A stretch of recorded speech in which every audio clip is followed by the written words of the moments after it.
with the commish, Nate. Hey, welcome to Press Pass Live, your weekly OMFL podcast show, the world's oldest and longest online CFM.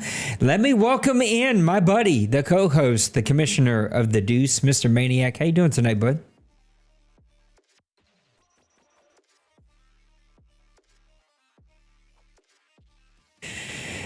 Both of us coming to you from a frigid Texas and New Orleans, man.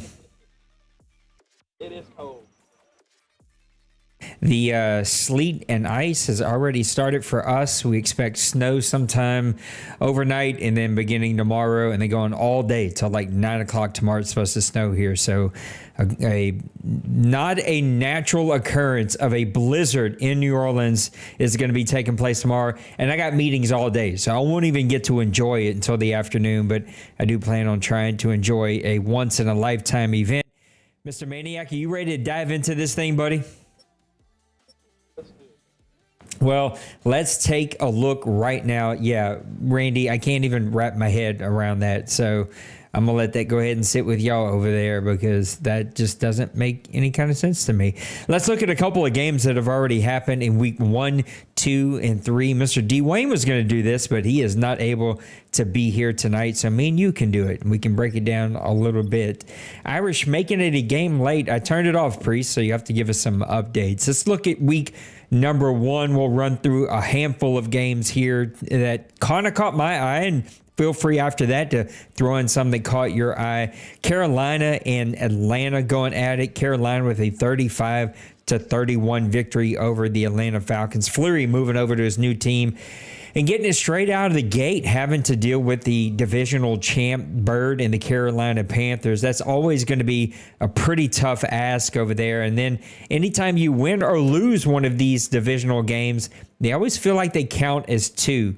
And so a game that not only is crazy important in the long-term standings, but a game that means a whole lot early in a season. You see this one was a lot of scoring early in this game, and then third quarter started to slow down and even slower in the fourth quarter, but they still put up a ton of points, 35-31. All kinds of, let me do this. Hold on. It's going to help me see. So I can't see this the way I want to see it. So let me make this really larger and see if I can see some stats here. Offensive yards, 372 for the Panthers to 490 in the Fleury and those Atlanta Falcons. 417 passing yards for the Falcons. 131 rushing yards for the Carolina Panthers.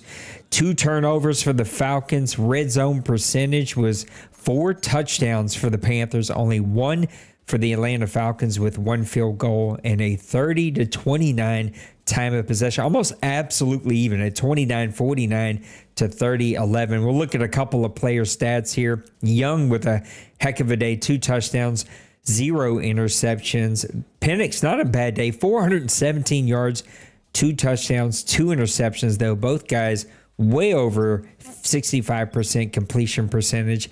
99 rushing yards for Brooks and 1 touchdown. 2 touchdowns for Trail Drummond, a rookie out of Georgia for the Carolina Panthers. Getting a handful of carries, but a couple of touchdowns. Brian Thomas Jr., my gosh, 11 receptions, 264 yards. 2 touchdowns on the day. And then looking at a couple of defensive leaders, a couple of guys with sacks from the Atlanta Falcons, 1 from Khalil Mack. He's still getting it done in his advanced stage of his career. Brandon Stevenson's with an interception, and Carrington Valentine with an interception. Carolina with a big victory over the Atlanta Falcons. Oh, this was a fourth. Oh, that's fun. That's fun. I just called a sim game. That's all. You know what? I quit. Maniac, you give me one. What do you think is a game that caught your attention in week number 1?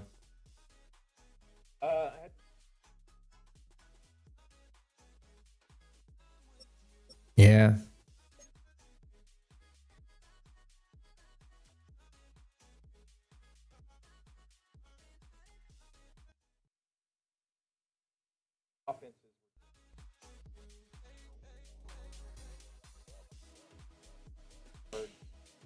Hold on, Maniac. Hold on.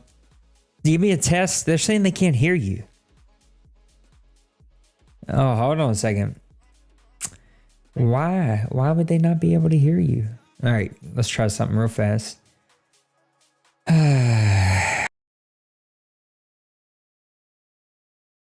5 minutes late on that. Give me another test mic. No, it ain't us. It's Discord. So let me do this. Let me close Discord, open it back up. I will be right back, Maniac. It is a Discord issue. Hold on one second.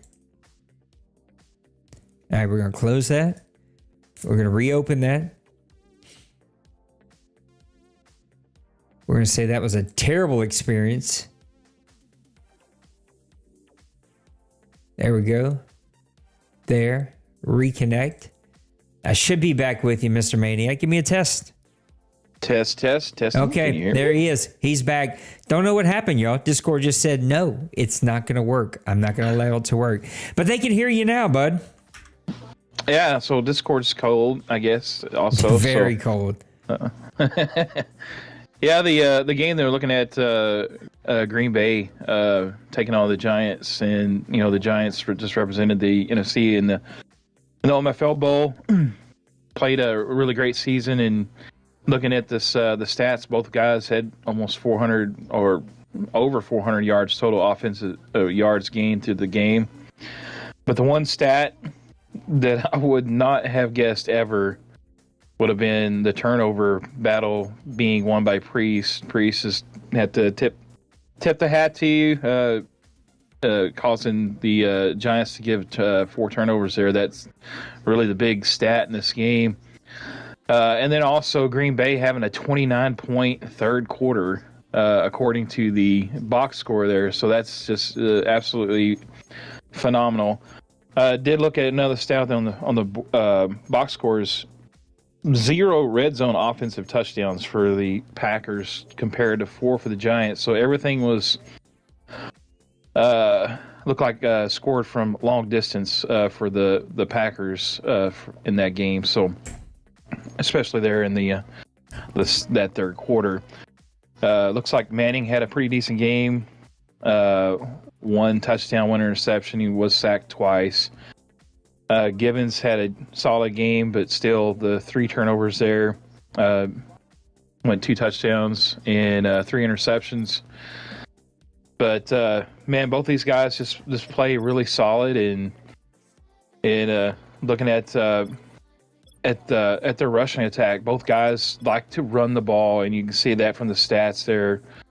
Lloyd had 2 touchdowns on just 3 carries, so I mean he was getting it done on the ground.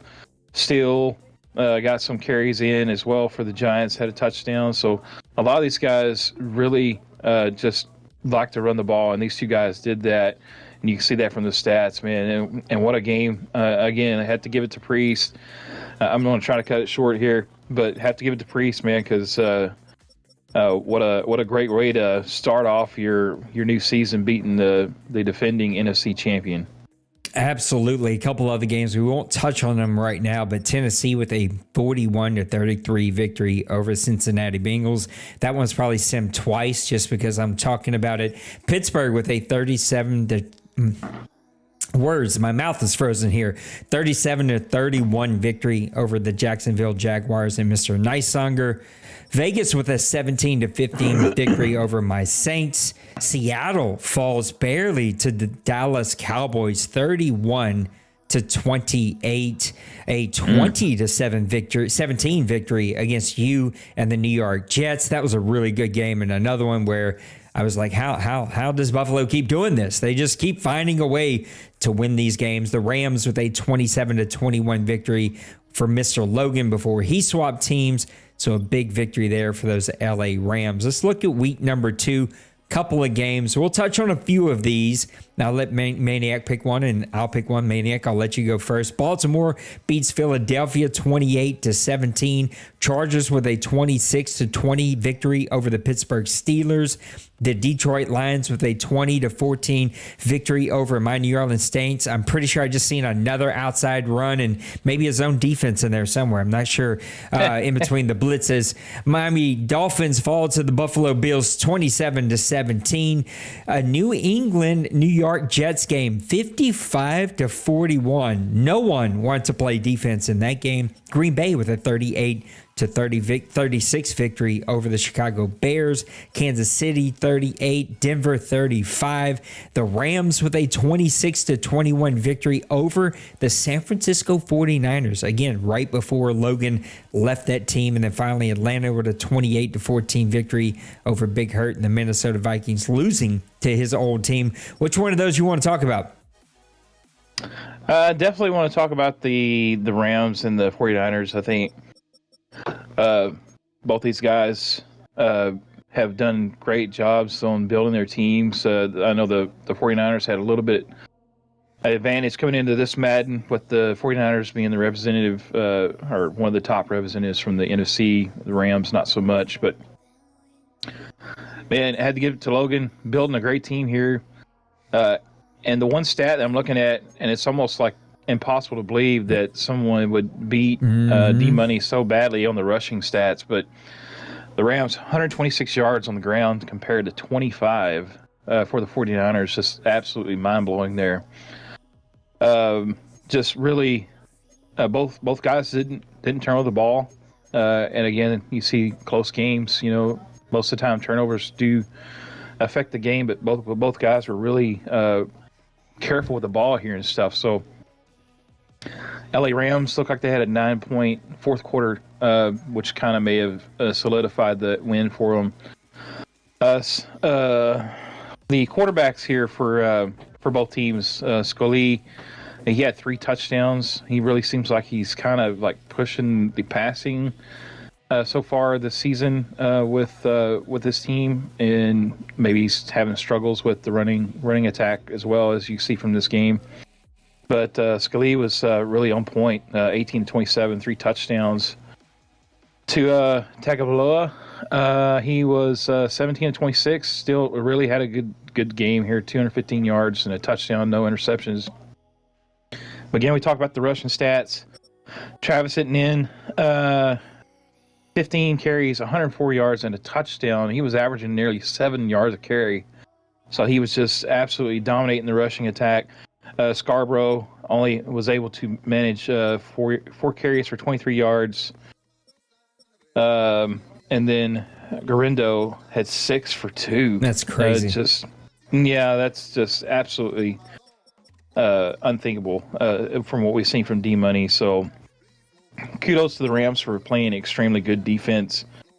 Looked like their top tackler in this game would have been Reed from the cornerback position. But, man, no sacks given up in this game, no interceptions. It was just a real clean game from the turnover standpoint, but the Rams just played absolutely good run defense, shut down the 49ers, made them one-dimensional, and came out with a victory here. So kudos to Logan for that victory. Yeah, just a crazy game there in that one.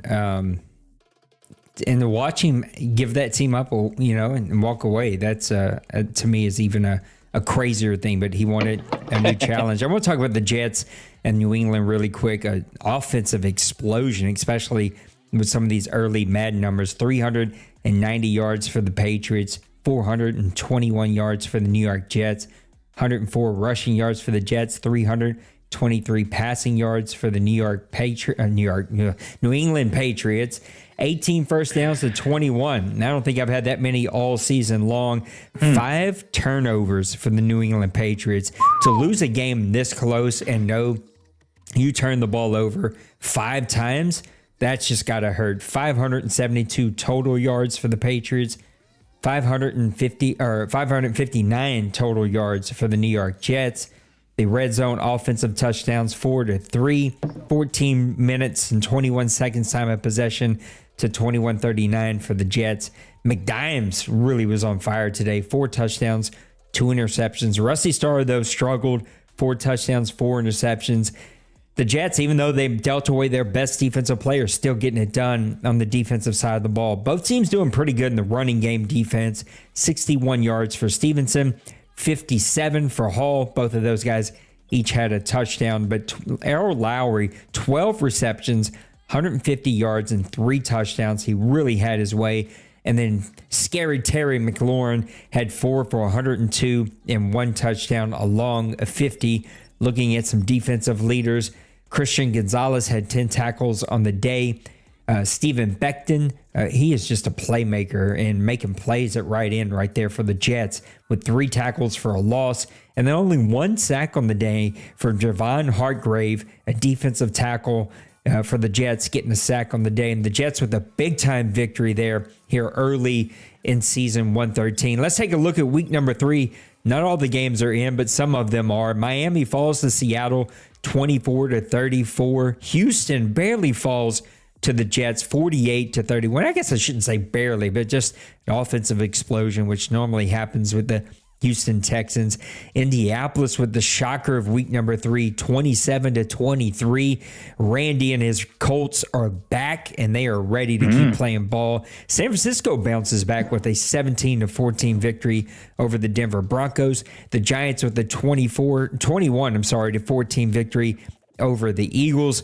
Green Bay with a 17-13 victory over my Saints. And the Chargers, I think this was a CPU game. I could be totally wrong with that because I think he said that this one was actually played by Logan. Now that I think about it, 45-6, Logan making a statement with his first game with his brand new team. What's a game you want to talk about here in week number 3? Man, there's several that could be talked about, even with there still being games out to be played. But you can't look past the Colts and the Cowboys. I mean, that is a big win for Bronco Man coming in. Man, I've got a voice bubble coming up in my throat right now, but just a huge win to come out with a victory against the Cowboys. We know what the Cowboys are about: run the ball, control the ball. But I will say that Dwayne has been pretty efficient passing the ball so far this Madden, and it seems like he's done a pretty good job. I think up until this point, I didn't look and see if he threw an interception. I know before this game, I noticed that he hadn't thrown an interception yet. But offensive rushing yards, 178 for the Cowboys, 55 for the Colts. Passing yards, 265 for the Colts, 256 for the Cowboys. First downs, no contest, Cowboys 21-11. Yeah, I mean, you start looking at this, you're like thinking like, oh yeah, the Cowboys dominated this, but then you look at the scoreboard, it's like, no, they didn't. Third down conversions, Cowboys got the nod on that one. Red zone touchdowns, though, the Colts did win that. And the time of possession, 23 to 12.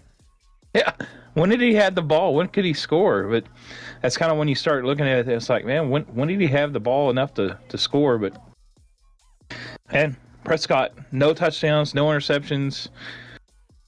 He was careful with the ball there, but he didn't turn anything over. The one touchdown there for Richardson, 12 of 18. He's really efficient in that game. Just through the 18 times. That almost looks like a role reverse. That should be like a Dwayne stat right there, 12 of 18. But Richardson getting the ball done there for the Colts. McMullen, he is a beast. No way to put it, man. He is just an absolute beast. 21 carries, 92 yards, a little over 4 yards of carry and a touchdown. Prescott, them old legs getting them moving again. 5 carries for 50 yards.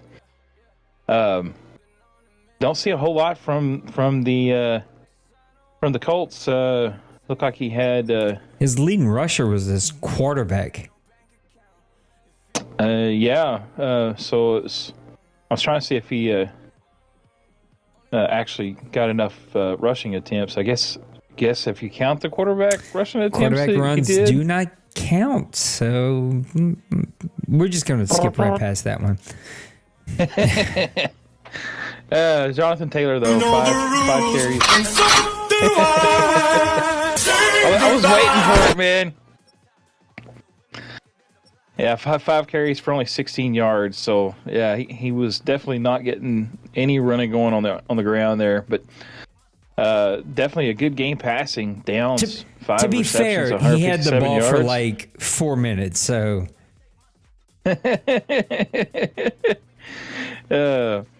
But yeah, he had a big game there for Downs, and CeeDee Lamb also for the Cowboys. But man, both guys took care of the ball. I mean, they didn't turn the ball over. Only one sack in this game from Sam Williams. That's kind of unusual. No interceptions. Tackle leader in this game. That means Franklin. the turnover was a fumble, and it was Clint Brown. Clint, left outside linebacker rookie, got the fumble. So Dallas, even as dumb as they weren't, they didn't even throw an interception. Yeah, and so it was. That's crazy. It's everything points towards the Cowboys actually winning this game, but from all the stats, time of possession, but the Colts was able to come out victorious in this game, 27-23. So have to give the nod, but also shame. Yeah, he said, I never had the ball to even run it. Maybe if you ran it, you would have had the ball. It's just a thought. It's just something to think about. Cleveland with a 14-9 victory over the Pittsburgh Steelers. I just like a good defensive game. 184 yards for the Browns, 264 yards for the Steelers, 84 rushing yards for the Browns, 225 for the Steelers, 13-12 on the first downs for the Pittsburgh Steelers. One turnover from the Browns, 2 from the Steelers. And then looking at the time of possession, 19:32 to 16:28 for the Cleveland Browns. Looking at some of these stats here, both quarterbacks turned the ball over, 3 combined interceptions, no combined touchdowns, 5 combined sacks. So a tough day for both quarterbacks. Brett Brown, 14 for 43. He led the entire game, also with 2 rushing touchdowns on the day. Pittman, 5 for 90, no touchdowns. Bayless, 5 for 66. And then looking at some defensive leaders, Patrick Queen from LSU, 10 tackles on the day. The TJ Watt was leading the game in 3 tackles for loss. And then Highsmith with 1.5 sacks, a bunch of guys with 1 sacks. And then your interception leaders, Eric Garcia, Cleveland, Calvin Graham. That's right. We just talked about him, the Tennessee Titans, going over to the Pittsburgh, and then Denzel Ward each getting an interception. But I love a good defensive battle, and we got to see one right there. Let's talk about some games that we're looking to see happen here in the next little bit. Week 4, 5, and 6. Give me a game or two that you're looking forward to in week number 4. Week number 4, look no further than, I think, the Patriots and the Packers. I think that this one's going to be a good one. We've seen the Packers kind of come out of the gate looking pretty solid on offense and defense. And if the Patriots are actually going to be in for this game, I don't know if he's going to be on vacation, but when he's actually playing, he's putting up a lot of points with Rusty Starr, and he's really efficient on offense and plays solid on defense. Does struggle a little bit on the defensive side, but man, he put up some points, and both these guys can put up points. So I expect some fireworks from this game. I like Steelers and Titans. I just think that Penguins is starting to build something there now. He's having to move, and so that might disrupt this season, but hopefully this game gets to get in before all of those big life changes begin to happen for him. I think he's going to give Kobe a run for his money. May not win it, still needs a little bit more firepower, but I do think Pittsburgh is starting to build something there. Tennessee's already there. He's got the championship. He did it very quickly. I think you're going to see a quick turnaround from the Pittsburgh Steelers. That should just be a fun game to watch. Any other games here in week number 4?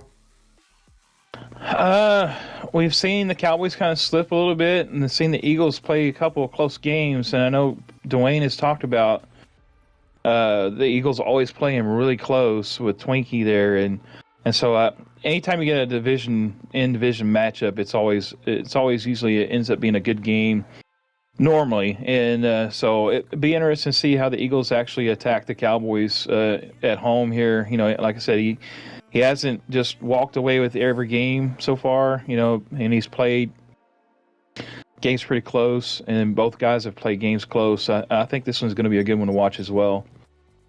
I agree with you. I think the Broncos and Seahawks have an opportunity to be a really good game. Seahawks, you know, had a tough loss early in the season, bounced back. They're proving something. Broncos had a tough loss this past week. I want to say it was the 49ers. He lost a close one too. So sometimes even in those losses, you can start to build some momentum, start to figure out some things about your team. So I really like this game and think it could go a really long way in just being a game of the week possibility. Week number 5, what games are you looking for here? I think the Cardinals and Jets. I think that's going to be a good matchup. Both these guys have played exceptional well so far. To start off this season, we've seen the Jets so far only fall to my comeback bid for my Bills, and the other 2 games he's played so far, he's put up like 40-something points. So I just think that his offense is clicking right now with McDimes, and then you got the Cardinals. He's also got his import quarterback that he paid 7 years, $200 and whatever billion dollars that he signed him to. But both have been putting up some good points, and I think that this matchup really both teams kind of mirror kind of their styles, the way they play, like to air the ball out and get the passing game going. And I just think it's going to be one that's going to be light up the scoreboard. I like Chargers and Dolphins. Logan moving over to the San Diego. See, I did it. The LA Chargers and Massimo and his Miami Dolphins. He can put up a ton of points, but Logan kind of flexed on week number 1, New England Patriots. Not week number 1, but his week number 1, this brand new team. Can Logan continue that momentum? We know that he's a great team builder, but taking over a team that isn't built for your style, sometimes they can be some speed bumps there. And Miami has lost their way. I don't know if I say that with confidence or conviction, but feels like maybe have lost his way a little bit after kind of mid-season, losing his quarterback mid-season last year. He got the quarterback back, but he sort of like stumbled through the rest of the season, got into the playoffs, didn't have the deep run, and I feel like even this season, sort of having a hard time finding his footing. This isn't going to be an easy one to find your footing. Give me another game here in week number 5. Seahawks 49ers. I mean, I know we kind of pick the same one sometimes, but both these guys, every time they play in the regular season, it is one of those. It's either a close game or a lot of fireworks going on, but there's always some kind of like twist going on with these two guys, and every game usually is pretty entertaining, especially in the regular season. Now we talked about the struggles that the Seahawks have had in the playoffs, but man, in the regular season, he is a regular season champion, and he just puts up points, plays good defense, and he's just always in the top 10. It seems like season in and out. And the 49ers, we all know D-Money, we know what he's capable of, but we have seen him look like he's, I want to say struggling, but there is a little bit of I guess just a different D-Money than what we're used to seeing, because he only put up 17 points on the Broncos previous week, and I just think this is going to be a really good game. I think both guys are going to match up really well this season. I agree with you. This is not the game I was going to talk about, but I felt like you can't ignore this game. Lions, Cowboys. Tim's got confidence. Dallas dropped the tough game against the Colts. I never want to play him after dropping a tough game. That's going to be a really, really fun game. I'm expecting Dallas to make a statement. I also can't get out of here without talking about your game. Bills, Titans, week number 5. It's going to be a classic game with a classic AFC championship battle between you two. You play each other multiple times. This is going to be a really fun game between two powerhouses. And, well, you've just proven yourself. You're going to make us sweat it out. This game's probably going to get kind of weird early, and then somehow Bills are going to crawl themselves back into it. You're going to get in the fourth quarter, and they're either going to be leading or, taking a chance to take the lead. And you're like, how did the Bills fight their way back into this? That's going to be a really great game. Meek in the chat said regular season champion. It's true, but it's nothing to be ashamed of. I wish I was the regular season champion at least once. You are the multiple time regular season champion. You're very good, Meek. just kind of hit speed bumps in the playoffs. That's all. And I do believe you're going to get over those and you're going to win one day. Week number 6, let's take a look at a couple of games. I'm going to go first on this one. There's a ton here that we could look at. I'm trying to pick the ones I think are going to be really, really good. Give me Cowboys and Panthers. Man, I feel like I just talked about the Cowboys, so maybe I shouldn't take that one. You know what? Screw it. I'm taking your game because you're not going to talk about your game. 49ers and Bills. You've said everything you could say about the 49ers, but your Bills are one of the top teams, if not the top team, and champions over there. So maybe a 1B there with the Buffalo Bills. You got them built amazing. You are a powerhouse on defense. You have really good playmakers. And Josh Allen, man, he just knows how to make throws. And you're one of the best play callers out there. You're going to be facing one of the best play callers. A team, though, that I think is lacking a little confidence after talking with him behind the scenes. He feels like that offensive line isn't quite there. There's some other playmakers not quite there for him. Is this a game that gives him his confidence, or do the Buffalo Bills continue to shock the world and show that he is a team that should be reckoned with? Give me your game here in week number 6. Well, I hope I shock the world, but man, looking at there, I mean, there's a lot of games, man. The Packers Bears could be a good one. I mean, they already played a really good game to start the season off. But I think I have to look at the Texans and Titans. We've seen the Titans put up a lot of points. We've seen the Texans put up a lot of points, and you know, Raj is the type of player. You know, he just seems like he can't get both things put together. Like he'll either have like an exceptionally great defense, but then really can't do anything on offense, or he'll have a lot of offense and can't put it together on defense. But he always has these games where he's like playing really close, and then all of a sudden, you know, something kind of turns and gets away from him.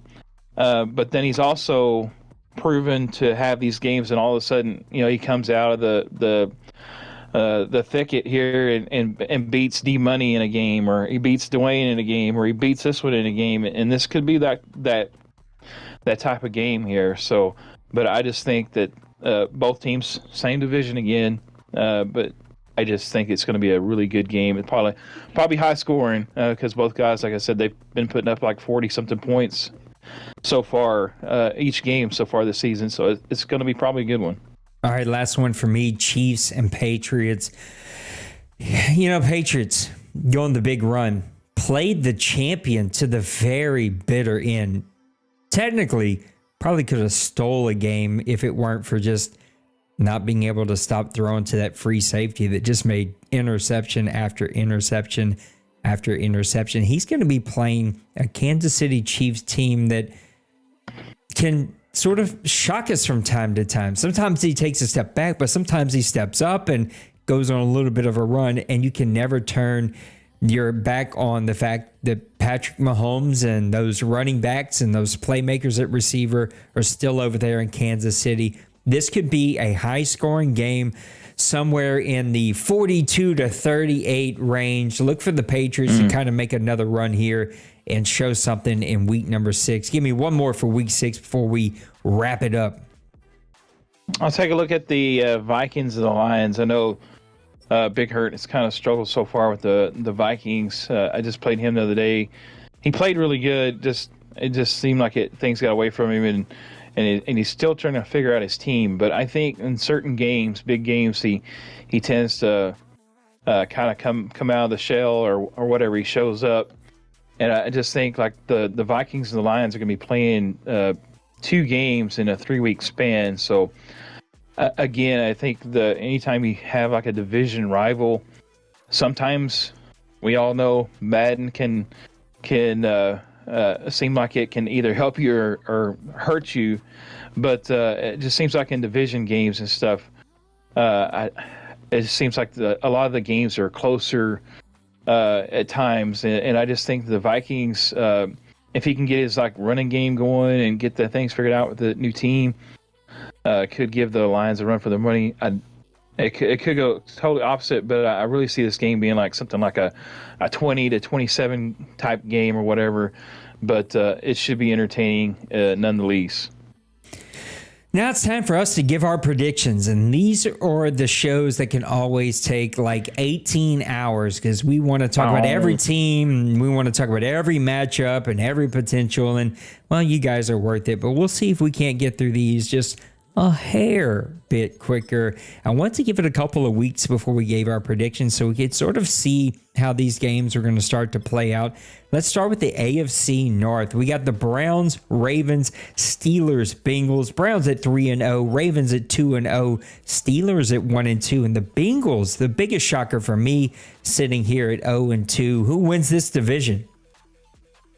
Right now, I have to go with the Browns. Bruce, playing really, really hot right now. His defense is playing really hot. He's probably like one of the only few defensive fronts that's been getting consistent sacks and pressure in the stat column so far this season.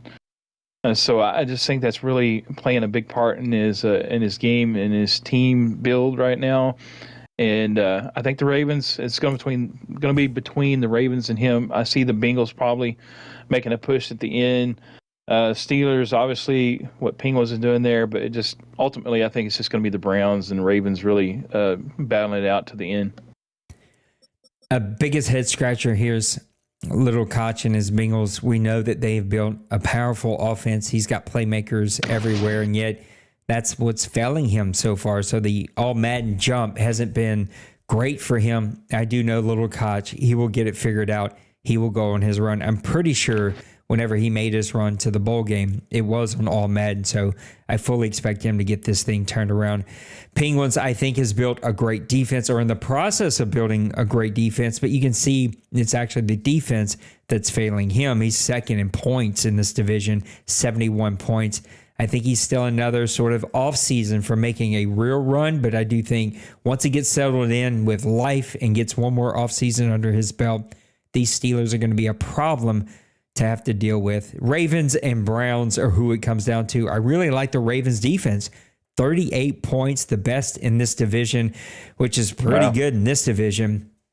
Sitting at 2-0, it's always a matter of discipline and focus for Nipple. And I don't think any Madden League would ever get 100% of this guy's focus. On the other side of the spectrum is Denbrew. Laser focus, laser intense, laser committed to his team. And man, he has built a really good one. 73 points for him, 50 points allowed. This guy is just playing really good football. And I do like the Cleveland Browns to win this division once again and make a statement and pushing for one of those top 3 playoff seeding spots and trying to make a statement in the AFC playoffs. Let's go to the AFC South. You got the Titans at 2-0, the Colts at 2-1, the Jaguars at 1-1, and the Houston Texans at 0-3. Man, defense is just not his friend. You can see here, he's given up 111 points. He was talking about it in our board chat. I think he's got a top 3 defense in the NBC. Now, it's slightly different there, but 111 points. That's not going to do it anywhere you play football. 76 or 67 points for his offense is pretty good. Jaguars, brand new owner, has to continue to build that team. I think it's going to take a moment for Nicehunger to find his footing over there. You like the offense. Defense is doing really good as well. He's going to have to put all the pieces together, though. Colts and Mr. Bronco Man, Randy's got things figured out. You don't like the close in the points against and points for, but if he can continue to not turn the ball over, start to figure out some things on defense, just be one of those teams as he did in the Dallas game. Just be, opportunity ridden on defense. Just grab a couple of opportunities here and there, make them pay. Still think he's got to get some more playmakers there on offense. It's always going to come down to the quarterback play in Richardson. And what can you say about the Tennessee Titans? The champion for OMFL season 112. He's got great offense. He's got really, really good play calling, probably top 5 play caller we've ever had in the OMFL, and that's saying something. Has a really good, young, athletic defense. He's scoring points. He's keeping you from scoring. He's already sitting here at 2-0. Tennessee Titans clearly win this division. Do you see this breaking up any other way? I don't. I mean, until somebody unseats the champion, you had to really look at going with them, especially at this point in the season when they're 2-0, undefeated, and doing what they're doing on the scoreboard. Playing good defense and good offense. So I do think the Colts. I think they're back. I don't know if he's fully back, but he's definitely in the mix here, and he showed it getting the big win against Dwayne. I like what Nysonger's doing with the Jaguars too. I really think that, like you said, he's just kind of. I hated seeing him actually trade away his wide receiver Thomas. Yeah, me too. I think he was a big play guy because he lost him, and then young before receiver he took too. over that team. Yeah, he lost the guy that was the import also for. That's right. In free agency, I can't think of his name, but he ended up going to the Colts, and I think so that's also been one of the things that's helped the Colts so far offensively going in this season. But yeah, just give me the Titans. I mean, like I said, until they get unseated, you got to go with the Titans. But definitely, Bronco Man is trending upwards with those Colts. Let's look over the AFC East. Your Buffalo Bills at 3-0. The Jets at 2-1 have been singing Cincy's praises for quite some time. The Dolphins at 1-2. Massimo struggling out of the gate. And also Mr.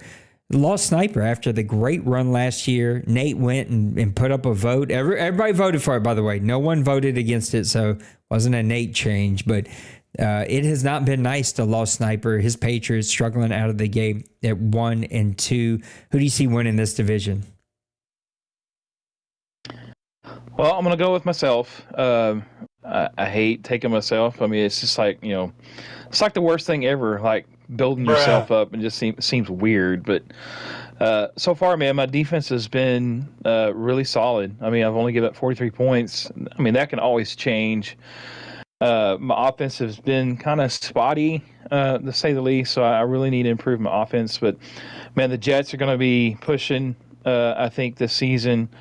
I think his defense, I think, is going to be still kind of young. But, man, he drafted some really nice-looking players over there for the Jets. And I think they're going to be superstars. So if they don't get him over the hump this season, next season, it's going to be watch out for the Jets. I think the Dolphins, again, you saw some of his guys kind of aging, and maybe he didn't get the type of players in the draft that really could have replaced some of the guys that he's kind of losing. And then the Patriots, like you said, just giving up a lot of points. And his defense, I think he's got a really great defense, but sometimes just things don't happen. But I do think the Patriots probably have the best chance to turn things around before the season ends, because I just think he's got the pieces there. But I really think it's going to be between the Jets and myself going down the stretch. But look for the Patriots to maybe kind of make a final push. It could also be the one that plays spoiler to help one of us win the division. So he could be the one that kind of helps play spoiler for the top two guys. Man, I like all of these teams. I really do. And it hurts my heart to see Massimo and the Lost Sniper struggling right out of the gate. Now it's early. They're 1-2. I mean, let's not act like their season's over. Right. It's good to see the Jets turn things around as well. I mean, 120 points for that offense. He's almost doubled all of the points that you guys have scored. 73 for you, 72 for the Dolphins, 74 for the Patriots. All of those teams are offensive-minded teams. He's almost doubled your points. Now, that defense, as you said, is young, giving up 92 points. He's going to have to figure that out. Patriots, that's been his problem. 110 points allowed already this season. I think you could pull a straw in a hat and decide which team is going to win this season every single year with all the teams improving. But we're talking about season 113, and I got to go with you and your Buffalo Bills. You got Allen, you got the playmakers at receiver. How you do it with those playmakers is pretty astonishing for me. I've seen other guys, they need speedsters, they need the big-time playmaker, they need the high overall, and you just seem to do it with most receivers that a lot of us couldn't do that with. But that defense, you're a great defensive play caller. You make the right adjustments at the right time. You're there to make the right plays only 43 points given up this season. That's going to be my winner for this division. That's going to be a really fun division to see what happens in weeks 8, 10, 12, 14, as maybe the Dolphins and Patriots start to figure it out. Do they turn things around, or do you and the Jets continue to run away? It's going to be interesting to watch. AFC West, you got Logan and his brand new Chargers at 2-1. Massimo, listen to me. Got Massimo in the brain. We got Luca and the Chiefs at 1-1.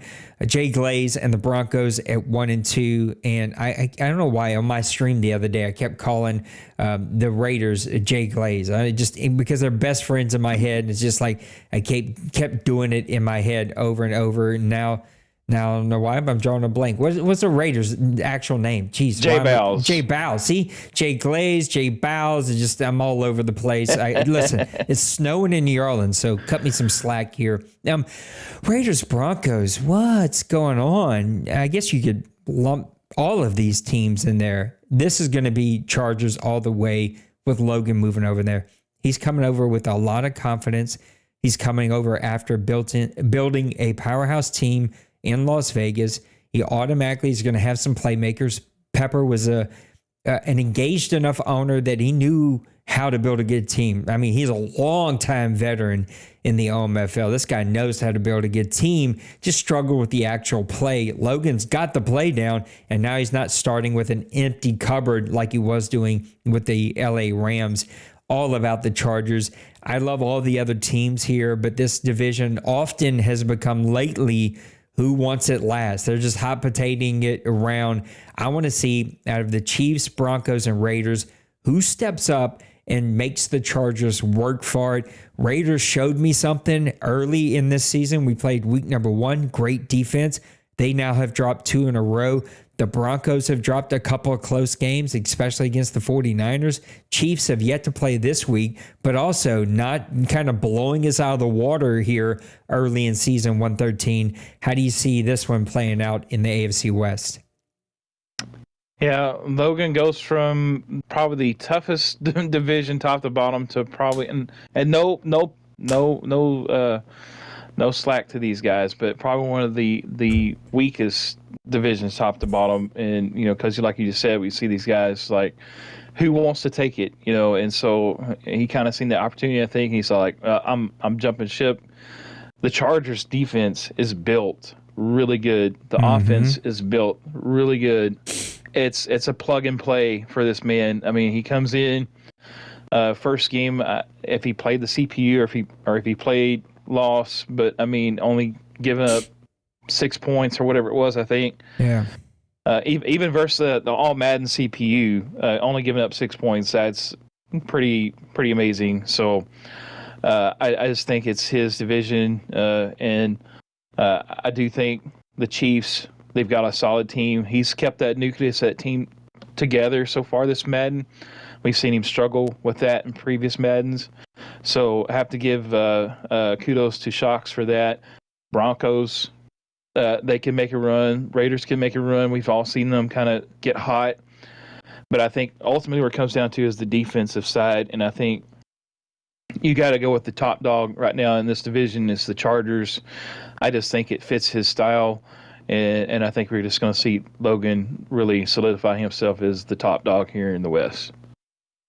It goes back for me, who's going to step up and make him earn it? Because I think all of these teams have the potential. We've seen them do it, but one of them actually has to step up and do it. And I'm going to have my eyes on it. I want to see who in this division can step up and make that happen. Now, let's go over to the NFC now. Start with the NFC North. Talk about divisions nobody wants to win.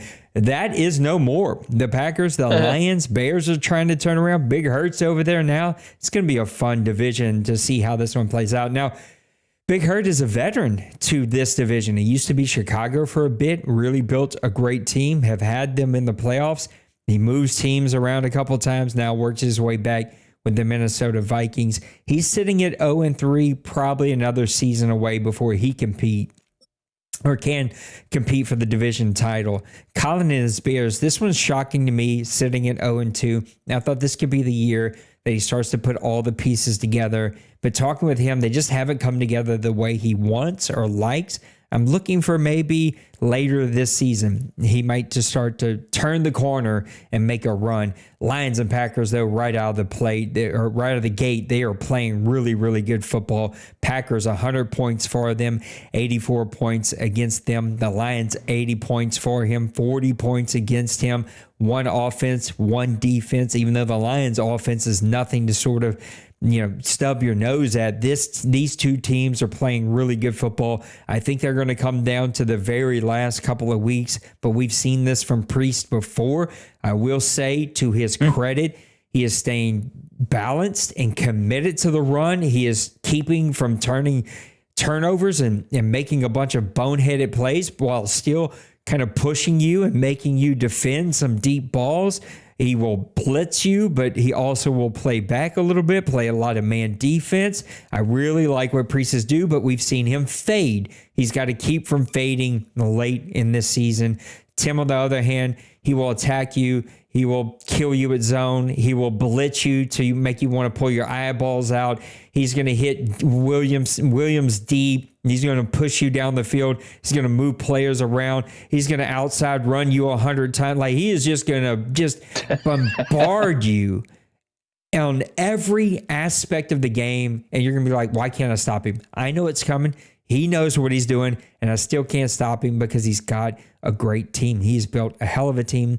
They are track stars, and he's going to be a really tough team to beat. Give me the Lions to win this division, but the Packers could win it if he continues to stay to the formula that has gotten him here.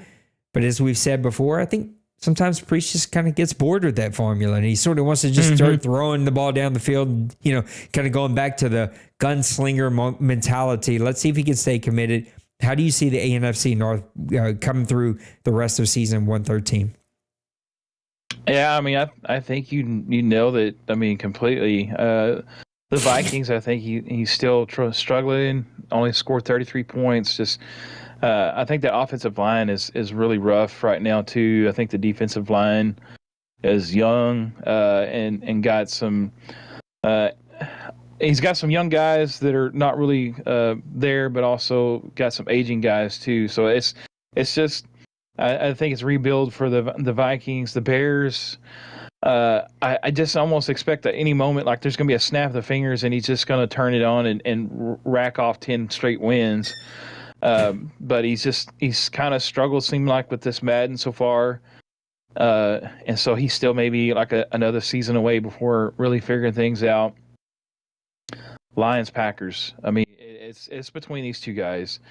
It's definitely going to be who the Bears and the Vikings, I think, can upset throughout the season to kind of help throw a monkey wrench in whoever is going to not win this division.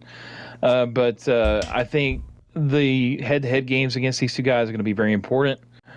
And if it comes down to a split, which it very likely could, I think it's just going to go down the wire. Whoever is a coin flip, really, truly, honestly. The one thing I do like about the Lions, though, their defense. They've only allowed 40 points so far this season. That's extremely important, I think, in my eyes. And he's not far behind with the top offense in this division and stuff. But, man, if Priest, like you said, if he can continue not to be bored, just continue to do what he's doing, he might shock us all this season. And if he does, man, I'm gonna be the first one to be in this corner clapping because Priest, you did it, and I'm not even sure if he's even thrown like 2 interceptions yet so far this season. So, yep, he's playing really good football. Night Sunger in the chat says tough 11-point loss to the Titans. Hey man, you hung in there. You got to start to gain some confidence even in those losses. Let's look at the NFC South, my division, your old stomping grounds. Panthers at 1-1, Falcons at 1-2, Saints at 0-3, and I will add a combined 12 points total for an 80 overall team. That's 82 on offense and 83 on defense, or something terrible. Like, I am the worst team in the league by far, and I can't beg for a win. Oh, the Broncos. My gosh, what is wrong with my mouth and brain not wanting to function together here tonight? Mr. Kevin and his Buccaneers 0-2. What do you see is happening here in your old division? Well, I mean, I hate to put this on you guys, but this division's kind of like turned into that division, like who wants it? I'm impressed with your team, and I'm not just throwing this out here because we're on the show together. But you've only given up 54 points with the overall ranked defense that you have. I think is incredible. Your offense, yeah, you're struggling. There's a lot of guys I think right now kind of struggling with the offense as well. But man, kudos to you for that. But I'm a defensive guy. I really try to play defensive minded. Sometimes that's good, sometimes that's bad. But I think looking at how the season's kind of unfolding so far, all you guys right now are on a losing streak, and it's just going to come down to who can get hot to end the season. And you have to go with the Panthers as being that guy from previous seasons. He always seems to get hot as the season progresses. I don't know if he just figures out the feel of that season, or finally figures out how his team is built and what he can do, what he can't do. But right now, you have to go with the Panthers. I think the Falcons, again, he's got his favorite team. In fact, three of you guys over here have your favorite team in this division. So that's kind of cool. But again, I just think the Panthers are going to be the one that comes out on top in this division. He'll get hot as the season progresses. I'm 45. My hot days are way behind me. Being hot now means my thyroids are off, or my wife's thyroids are off, and I'm getting hot. I don't know what to say about this division at all. Carolina Panthers, I think, will win it just by default. Kevin is in his own head. I think, talking to him, I hope I'm wrong. It just feels like Kevin's going to retire soon and not play this anymore, and that's going to suck, and I hope it doesn't happen. But I thought that All Madden would be a good push for him. I think he's still trying to figure out some things. And if you're trying to play like this, Madden 25, the way you played Madden 24, you're doing yourself no favors. You got to adjust to the new game. And I just think Fleury will get things figured out. He will push Mr. Birdman and the Carolina Panthers for this division, but does he have the quarterback? Is that quarterback going to play the way he needs him to play to be able to make a run? I think he's probably one full off season from being able to make that happen. Let's move over to the NFC East. He got Bill and his Giants at 2-1. Dwayne and the Cowboys at 2-1. Take a picture, folks. For the first time in a long time, the Cowboys are not number one in this division. Mr. Twinkie and his Eagles at 0-3, and Shiloh and the Commanders at 0-2. Man, I want everything in me to see the Eagles and the Commanders start to turn things around, make this a more competitive division. Shiloh's traveling the world, changing the world, being a teacher. I think it's just an honor to have him here. I wish I could get to know the guy, but he is so busy. He's on a different time frame. I just never get to talk to him. He seems like an amazing human being, but I think he's just always going to be what he is just because of this isn't important. Maybe I don't know the right way to say it. Like, he's got more important things in life, and this is sort of just something for him to unplug and do. So I don't know if we'll ever see the Commanders make a real run. Twinkie is just frustrated. He's like me. We're in the same boat. He's frustrated for a long time. He's tried a lot of different things. I think, like me, though, he needs to make the decision to punt a bunch of players and rebuild this team in his own image and his own likeness. But that didn't happen right now. So I don't think he's quite going to be there. It's Cowboys and Giants. That's what it's going to come down to. Bill and his Giants have been really frustrated about the switch. And then I look at the stats. He's 2-1 on a 2-game winning streak. Like, he was ready to murder maybe me after week 1. He's scored 86 points, tied number 1 in this division, and only allowed 65, which is 3 more than the best team in this division, the Commanders, who I think haven't played like 2 of their games or something like that. So the Giants are right there. I do think it's going to be the Cowboys division. There's just the longevity, the ability to just stay standard and just kind of rinse and repeat, and it's just going to end up being the Cowboys. But the Giants, they've clearly figured it out. Look for him to make a run. I'm pulling for Bill to win the division just because, man, you talk about light of fire under D Wayne. That would make this rivalry really, really, really fun. How do you see the NFC East, the Beast, working out this year? Yeah, this is definitely a two-horse race here with the Giants, Cowboys. I want to point out, too, I think the Giants, if you look at his roster, I think he's almost like mirroring what Dwayne has built. Like, he's got really good cornerbacks, he's got good linebackers, defensive front is really solid, and I think he's actually probably did better building his defensive line at this point across the board than the Cowboys have, and I think that's the reason why we've seen him take the NFC crown this last season. Let me be the guy that throws this to the wind and say the Giants are going to win this. I think just looking at how, again, what we was talking about, how he's built his defense, I think he's got the better defense right now in this division. He's also playing really good on offense. I know he lost week 1 to Priest. He gave up 45 points to Priest, I think. So a 3-0 Priest team. Yeah. And so if you factor that in, though, 45 points, and he's... Is that true? He gave up 45 in week 1? I want to say it's true. Holy cow. He's given up, 20 points the rest of the time? Yeah. So that's kind of what I'm looking at. So either he figured something out since week 1 and something on defense is working for him. So give me the Giants, though. I really think he's going to be the one that comes out of this division. All right, last one, NFC West.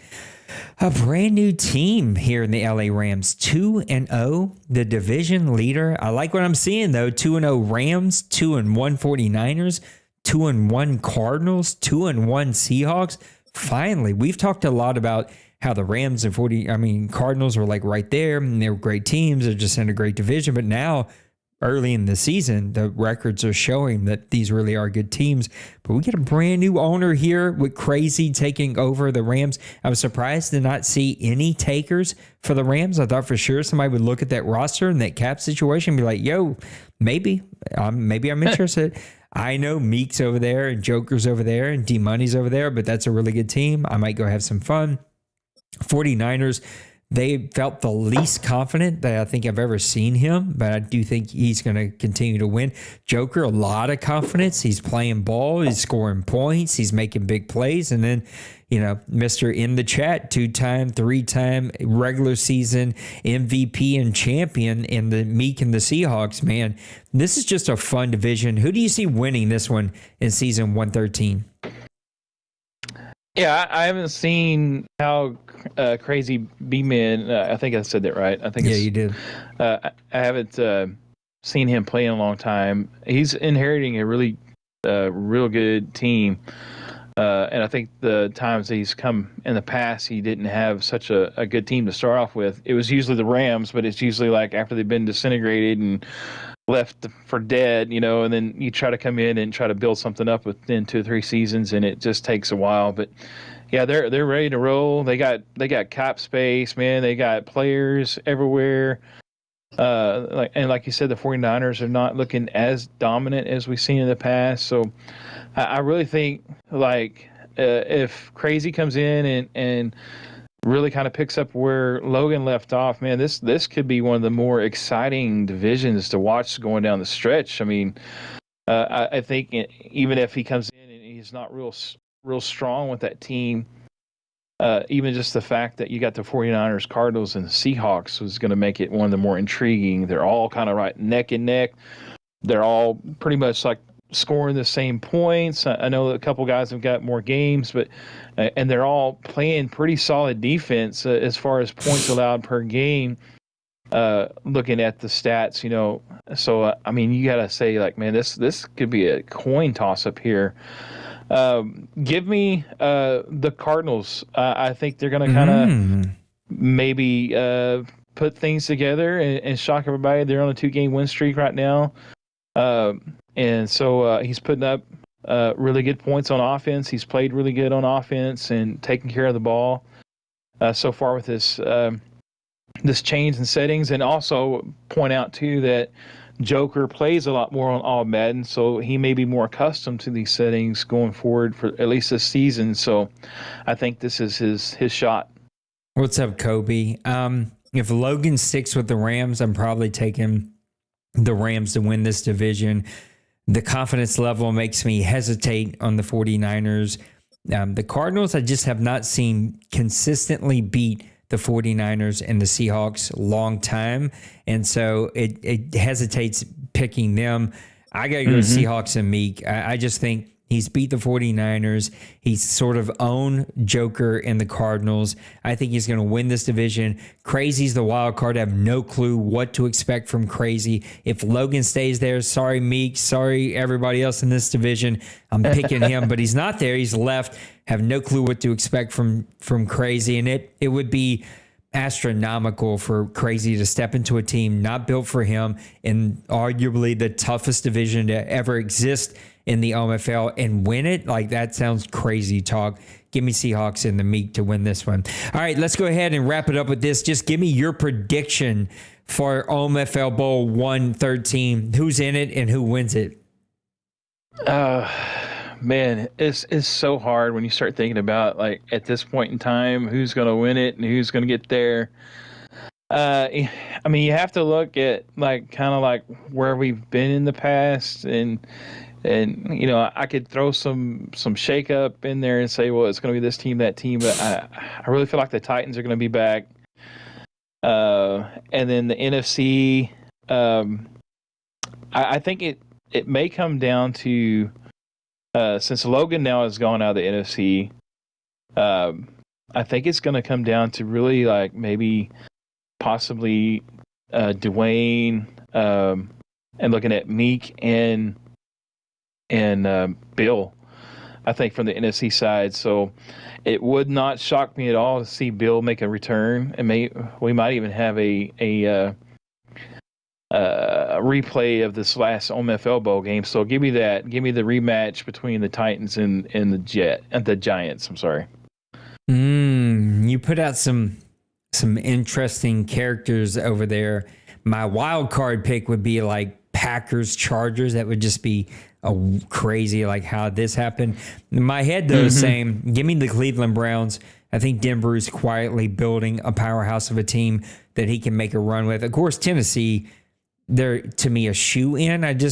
Let's see. Like, he traded kind of salary and sort of trying to get younger and cheaper. And let's see if that doesn't sort of come back when you get in those really tight games. And I just can't shake the fact that a guy single-handedly got him all the way to the bowl game and even made plays against you in the bowl game and got traded away. Like, just tend to believe that sometimes has a way of coming back to get you when you need it the most. I like Denver. I like the Cleveland Browns. On the NFC, it feels more open than it ever has. I could make the case for the Cowboys, right? I can make the case for the 49ers. I can make the case for Bird and his Panthers to figure things out and go on a run. I could make a case for Tim and the Lions or Priest and the Packers, but I'm just going to go ahead and give Meek, some credit. I think Meek goes on a run here, gets to his first OMFL Bowl for finally getting over the hump in the playoffs. I think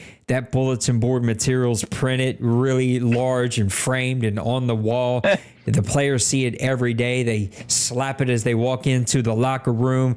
And I think they're going to have to grab the cojones and pull them down in the playoffs. Give me Meek.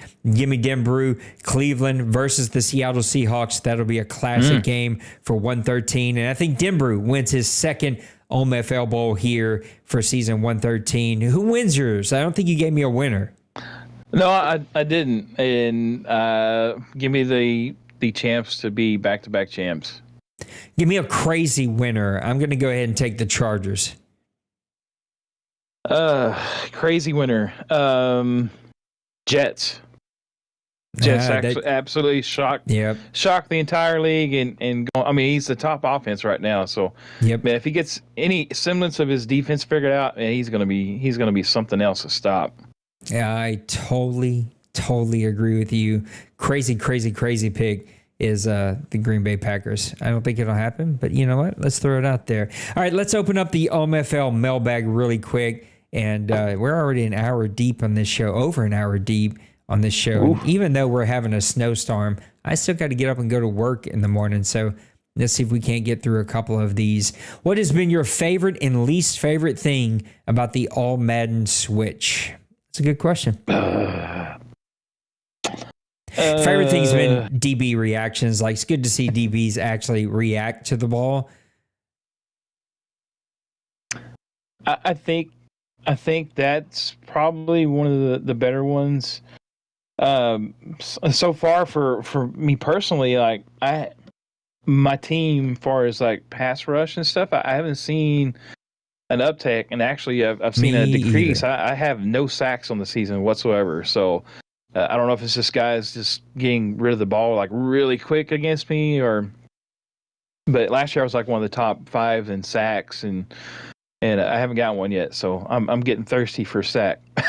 Yeah, that's probably my least favorite thing is the pass rush feels non-existent.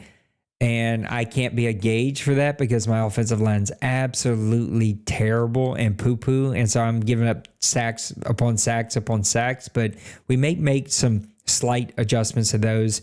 And also sort of keeping an eye on pass coverage and run blocking. Like, I don't love the run blocking so far. That's the thing about Madden, though. Like, the reason I'm scared to sort of tweak it and make it a little bit easier is because there are some plays where it just blocks it up across the board perfectly and you're getting gashed. And so if we make it better, those sort of perfectly blocked up gash plays like we've seen in All Pro may happen way more. And I don't know, I kind of like that majority of our games are more defensive games. And yeah, again, we're just letting it play out for a season. We've got some really impatient people, and I get it. You liked All Pro. We've murdered that discussion to the 10th degree. I'm not having it again. It is what it is. That's always going to be split 50-50. It's probably not 50-50. It's probably split 30-30 because there's another 30 that just don't care. And then there's 10 that aren't engaged to care. So I think it's always going to be split.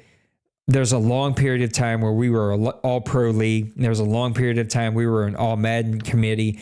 We kind of go back and forth, guys. We always, the last 4 or 5 cycles, have given both a try. This is our try. We're trying it early this cycle instead of the last season. If it doesn't work, if we get to the end of the season and overall the board's like, hey, we liked how it played on All Pro better, we will go back. There are trade-offs. Neither one play perfect. I wish we could take elements from both and combine them, but we cannot.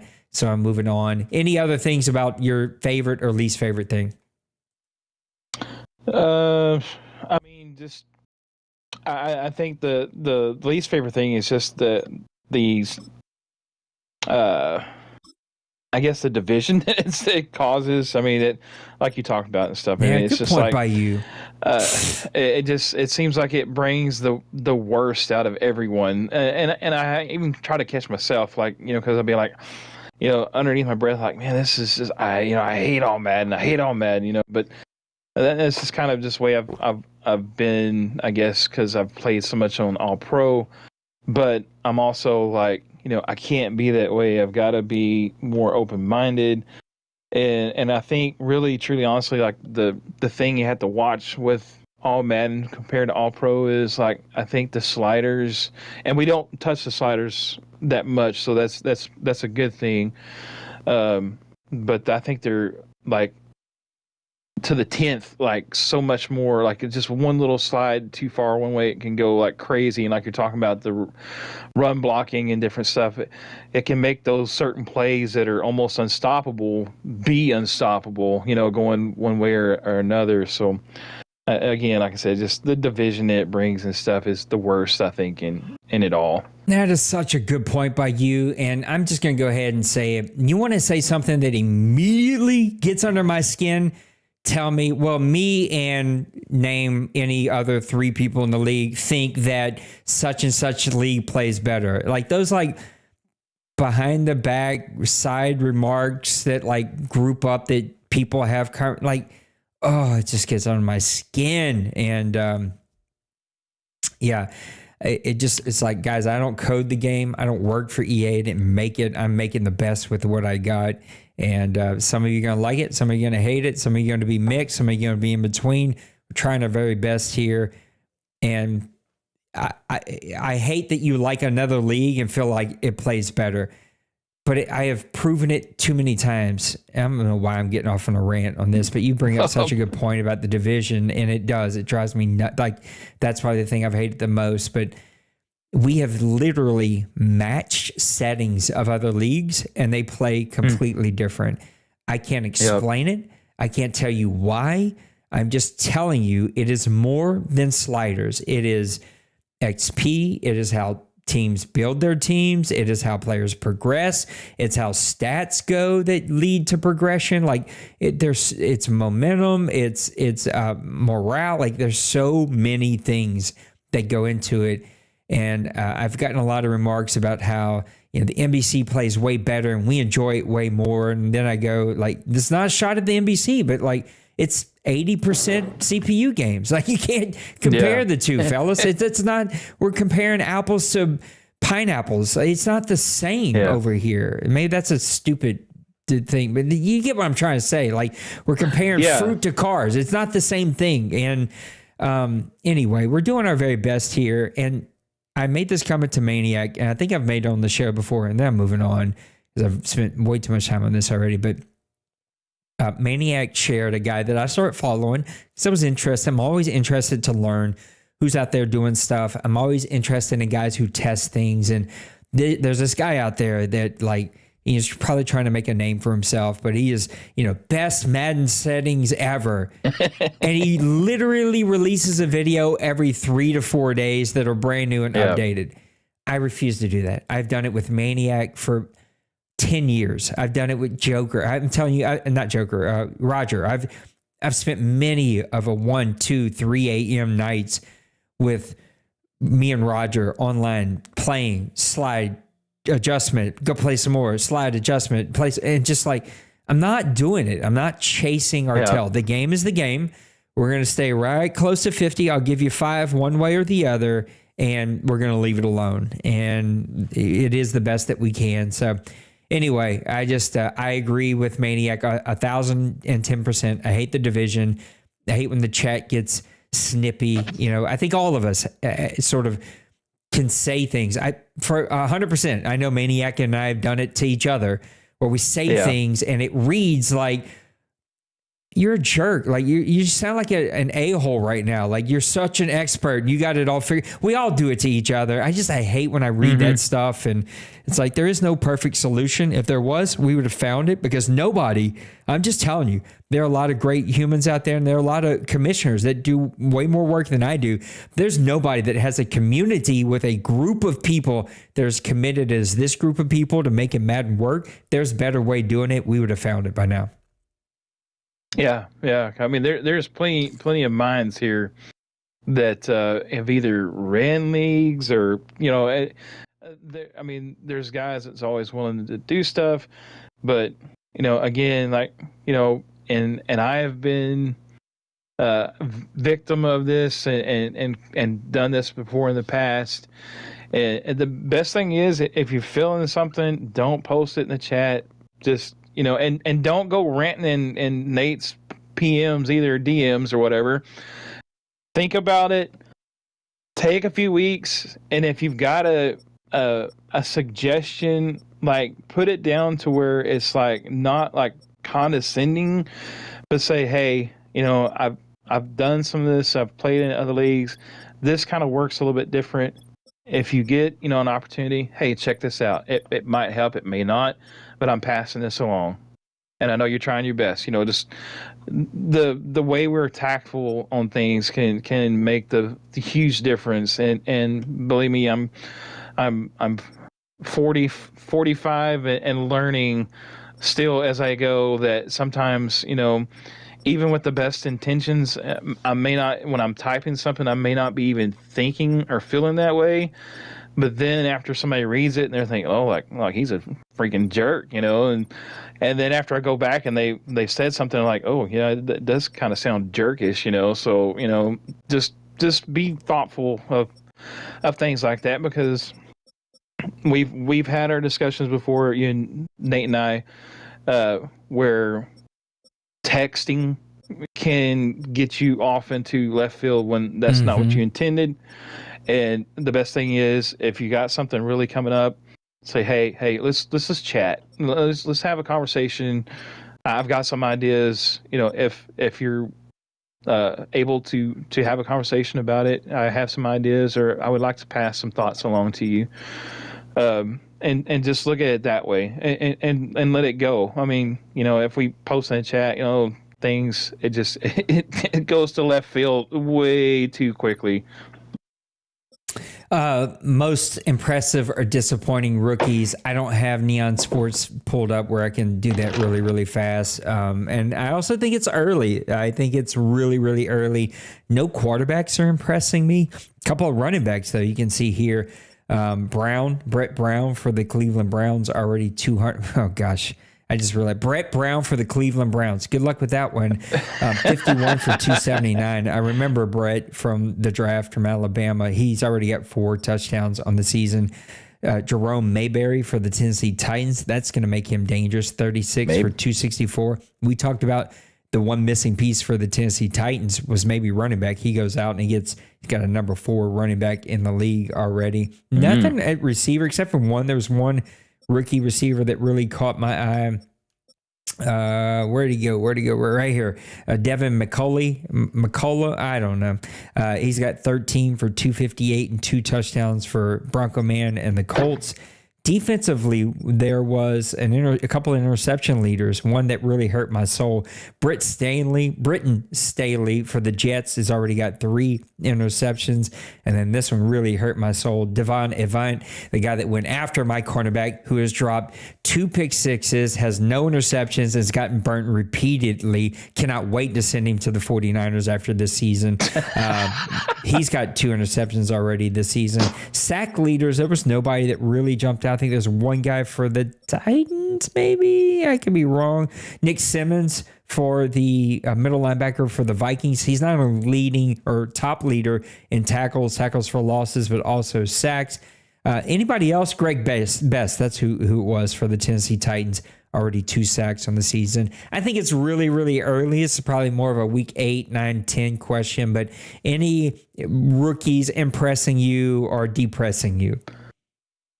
Well, I didn't get to make the draft, so a lot of them don't depress me. I mean, there was a couple guys that like I had high on my board where I kind of thought they might fall, but again, nobody ever really falls in this league because everybody scopes out all those gems way beforehand. But the one guy that is like made me take notice is the Staley kid because one, I've already played him. And he's good. He is really good. I mean, he's really good in pass defense for his man defense. He's good in zone. He makes plays, man. He is making plays.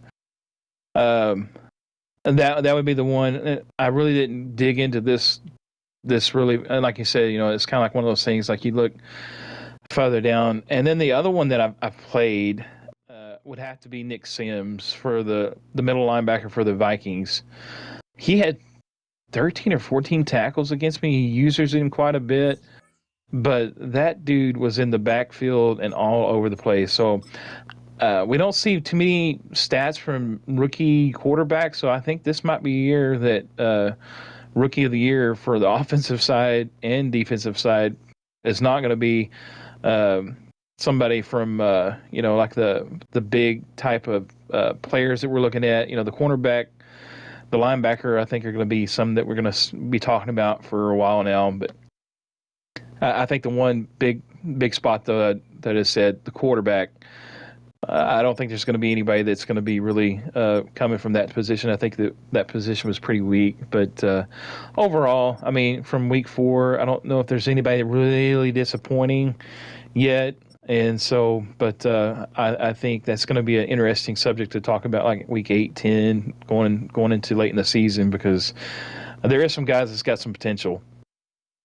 Whether good or bad, what team records surprised you so far this season? Any of them sticking out to you? Straight off the bat, Chicago. I wasn't expecting him to be 0-2 again. I really kind of keep hanging on. I feel like he's gonna break out, and then we just kind of see him still struggling. Yeah. And Patriots at 1-2. Yeah. It just I don't know. It's just I think again, guys. I've said this before. I think some Maddens cater to certain play styles more than others, and so the transition for certain guys is a lot less. Now, there's some guys like Dwayne, like no matter what type of Madden game it is, he adjusts really quick, and he's always like the top dog. But then you see others that kind of struggle with it, and they'll have an off Madden, and then they'll come back the next Madden, and all of a sudden like, oh, where was he at all of last Madden? But I just think that there's some Maddens that some guys just it doesn't fit their style, and they're kind of stuck in a rut, and they don't really explore to change things, and sometimes that can just be the case. And I've been in that situation before. I think like 2 Maddens ago, like I couldn't buy a win, like I couldn't get nothing going whatsoever. But just the last couple Maddens have kind of catered to my style a little bit, I think. Yeah, I just think, Bears, shocking to me that, again, he's kind of struggled. And then also just another one from my division, the Dolphins so far 1-2. Yep. I just would not expect that. I would expect him to be like, 2-1, possibly 3-0. I agree. On the good side, Cardinals at 2-1, and they're off to a really hot start. I think it's hard to say, Chargers, it's really early. Jets, who I've been calling to get things turned around. Ravens at 2-0, but we've seen that 100 times from him. I think the other teams that surprised me would be, Patriots at 1-2, Raiders at 1-2, Bengals, Buccaneers at 0-2. Those are a couple really surprising teams. He also said, with Logan switching to the Chargers, how does that impact the AFC West? We talked about that a little bit already. We both, I think, picked the Chargers to win this division. Of course, we got Luka and the Chiefs over there. We got Jay Glaze and the Broncos, Jay Bowles and the Raiders. Broncos, Raiders both struggling out of the gate here after being impressive earlier this season. Chiefs, it's just it's hard to wrap my head around what Luka's doing. Lots of points for, but lots of points against, 94-95. I think, Logan, impressive what he did week 1 with this team. If he can keep that up in any type of semblance, he's going to win this one running away. Do you see any other different storyline happening here? No, I'll just kind of look at this view. Like each team is kind of similar and stuff, but I mean it's almost like a race car. You put a no name in with a certain race car. They're never gonna do a whole lot, but then you put like Richard Petty, which I'm pulling old guys because I don't really watch NASCAR, but Richard Petty was like one of the best, and you put him in a vehicle like that, and he's gonna win championships in NASCAR. And it's kind of the Chargers are that built hot rod ready to go, and Logan is that guy that knows how to really get the most out of that team, and I just think he's just gonna really. Truly, honestly, I think he's going to probably run away with that division. My goodness. Lots of questions have come rolling in here. Golly. All right, let's see if we can't get through these. We're going to be here all night. I got to get to bed, y'all. There's a lot of questions. I like it. Kobe says, what do you think is something you do better than anyone else? Content, game plan, being funny, anything at all? Kobe, I am the most average human being you've ever met in your life. I don't feel like I do anything better than anyone else outside of I'm just pretty stubborn and committed, and I do it just to try to get better. So, when it comes to content. Hey, it's Mr. Trey. Oh my gosh, Big Hurt and Trey are both in here. What's up, fellas? Good to see you. Lurking. Maniac, what about you? I probably would have to go with right now just being funny. I think I'm a funny guy. I mean, I do voices. I can sound like Mickey Mouse sometimes. I do voices is not a phrase I thought I'd hear tonight. I do voices. What the dog doing? Dog. Oh boy! He was making some weird noises during his stream the other day. My wife's like, "What is that?" I was like, "Don't worry about it." These other questions made me think that Kobe maybe is eating these THC gummies tonight. I love you, Kobe, but I don't understand these at all. I'm going to try to get somebody to help me with these.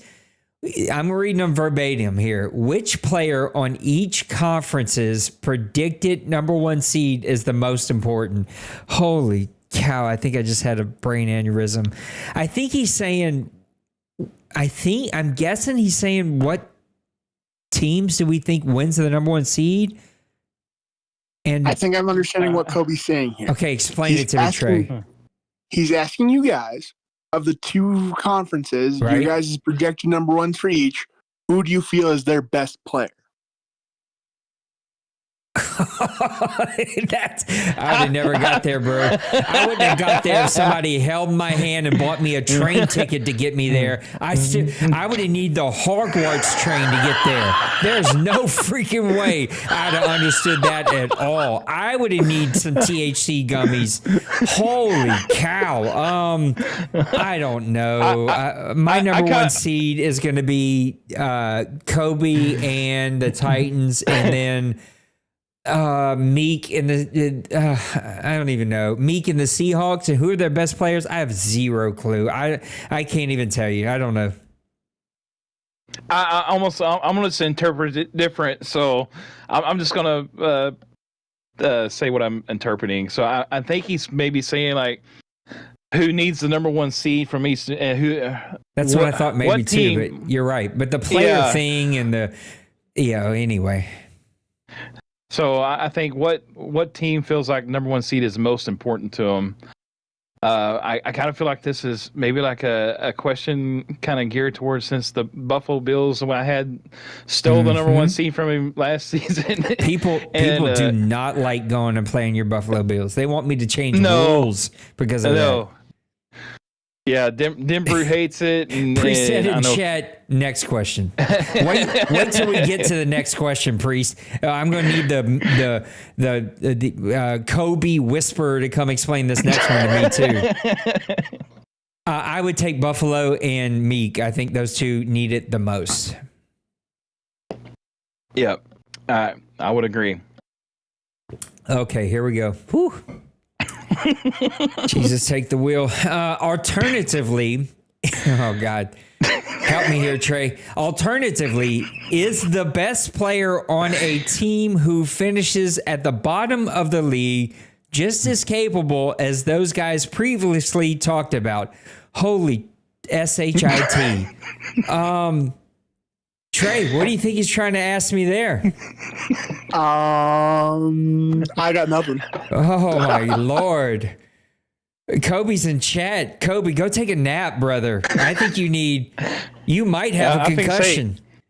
I was going to say, I think he wrote this after a 24-hour shift or something. Yeah, he must have been working late on this one. Like, Kobe is one of the most articulate, well-spoken, well thought out, analytical, but yeah, I don't know what he's trying to tell me here.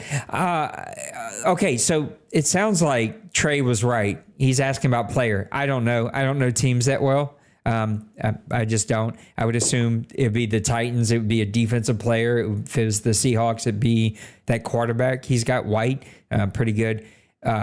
Best player on a team who finishes at the bottom of the league. I guess he's asking like best coach, Kobe? Are you asking like the best coach at the bottom of the league? I guess he'll let us know in the chat. Best coach at the bottom of the league who's just as capable. Well, if they were just as capable, they wouldn't be at the bottom of the league. He's saying, but essentially, can a good player on a bad team also be the best player on a good team? What the fuck? He's going to make me cuss. I guess maybe he was looking at it as like, say, for instance, if you took over say a Buffalo or a Dallas Cowboys. No, maybe. Yeah, you could be right. But I think he's asking like, Kobe, when you say player, are you talking about coach or are you talking about like an individual player, like a really good team? Say, I don't know, say Hal on the Saints, a bad team. Would he be the best player on a good team? That I don't know what you were smoking to get to that, but if that's what you're asking, yeah. I mean, if a good player is going to be a good player. Logan said, "Did you have a stroke?" Somebody do a wellness check for our guy Kobe. Kobe, let's just look. I gave you the points. Let's just try again next week. Okay, we'll just try again next week. But yes, a good player on a bad team will still be a good player on a good team. I think it depends on the coach and the play style, but. Yeah, I think if any of you had Hal, you'd be putting up 2,000 yards a season with 25 touchdowns. If I think any of you, if you had a Mayweather, you'd be putting up 1,700 yards and 20 touchdowns. But we're just going to act like we didn't read any of these and you got the points anyway. Logan says, what's the one trade by position? By position. We're getting, I don't know, you guys give me, I need a coffee. What is one trade by position that you will make based on your early assessment of your team? I'm just going to start reading these in my own language.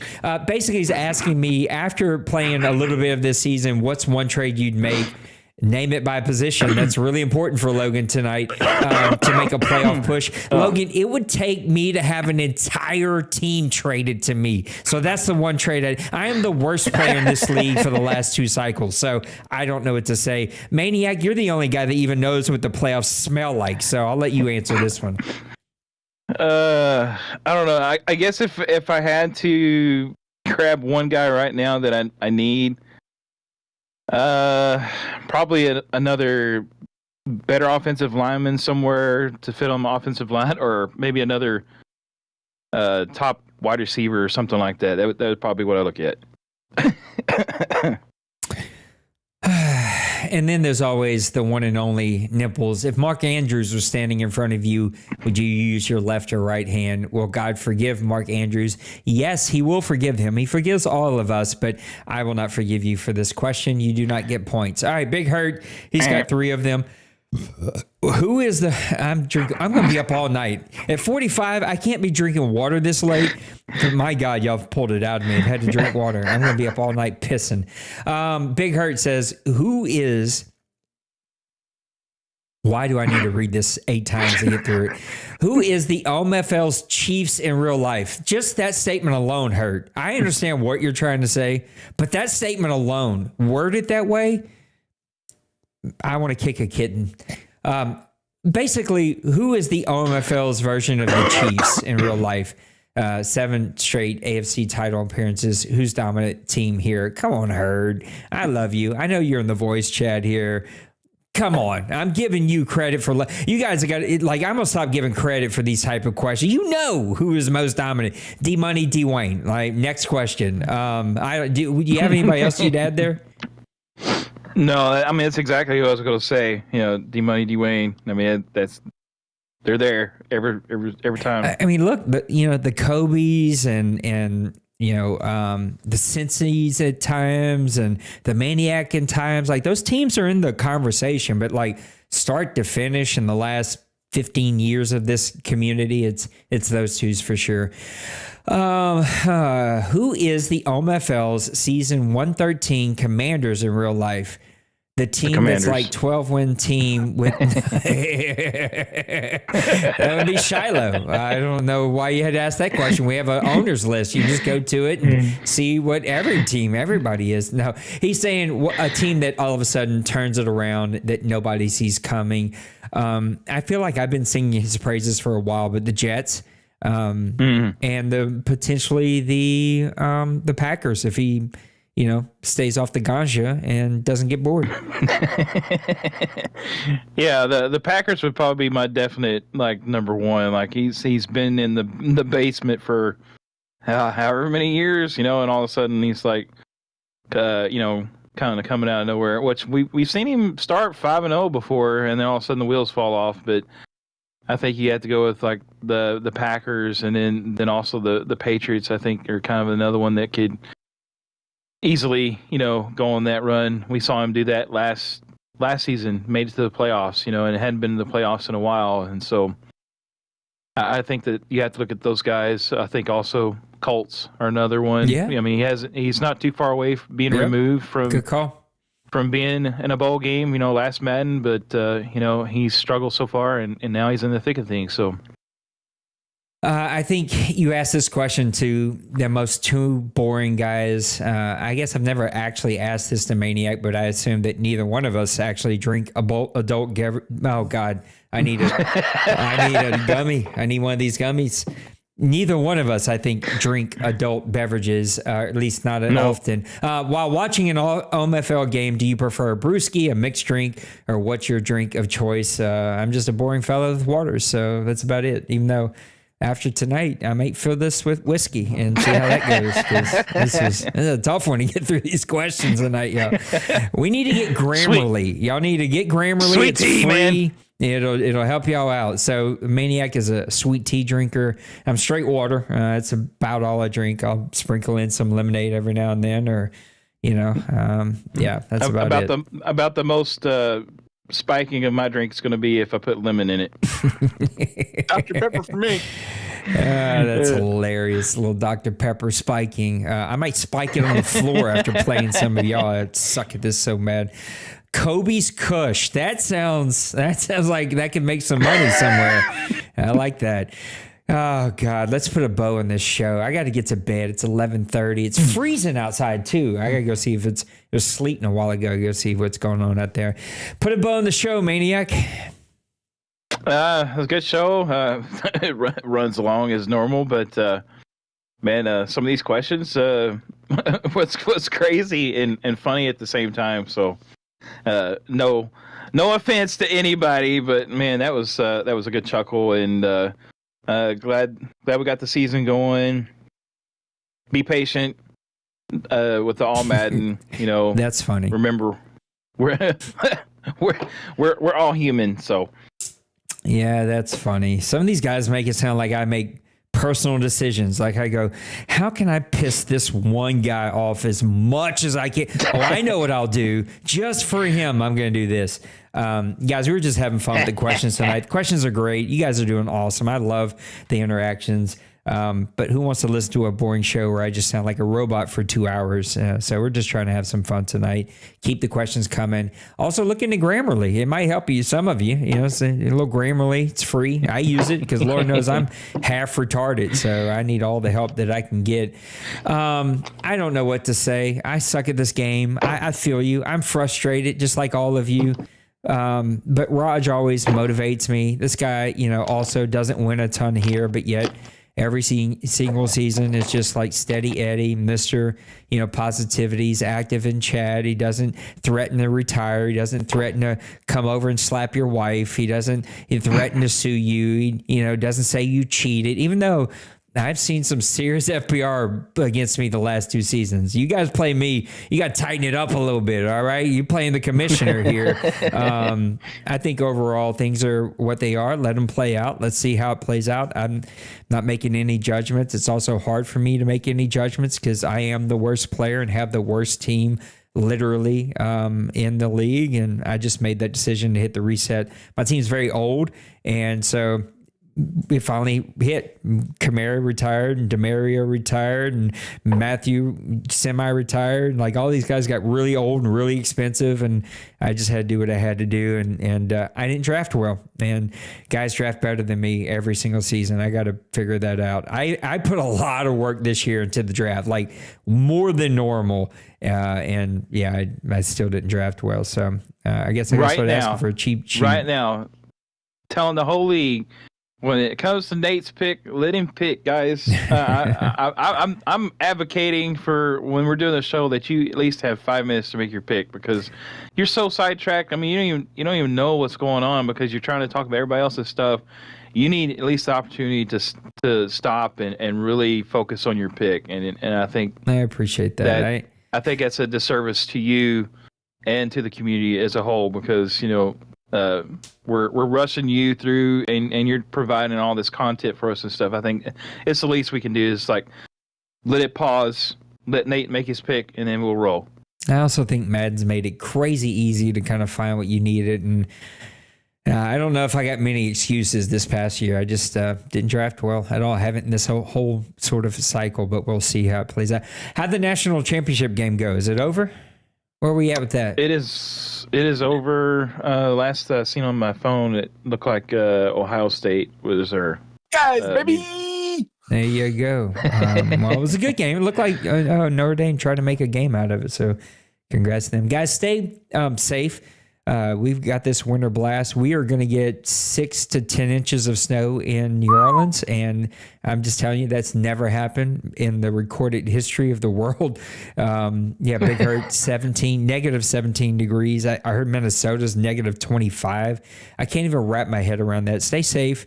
Be careful out there. And I'm going to try to go enjoy it. We never get to see snow. I've seen snow less than 5 times in my whole life. So we're going to go have some fun in it and enjoy running the fireplace and have a good time. So we'll be back at it. Guys, I love you. Thank you, Maniac. Thanks for Big Hurt and Trey jumping in here. Sorry I didn't see you sooner. I would have asked your opinion, but I'll try to pay attention a little bit more next time. And Priest, we're going to make a snowman and have some fun. And I'm just a little sad that I won't get to enjoy it with the granddaughter, man. It would have been so much fun to enjoy it with her, but she's not around. And so I'll just have to enjoy it through her pictures, but we're going to go try to have some fun. Guys, I got to get out of here. I got to get to bed. I got to go to bed really bad. I love you. Take care of yourselves. Take care of those around you. Know that you matter. I love you. We'll see you in the next one. Peace. Doses.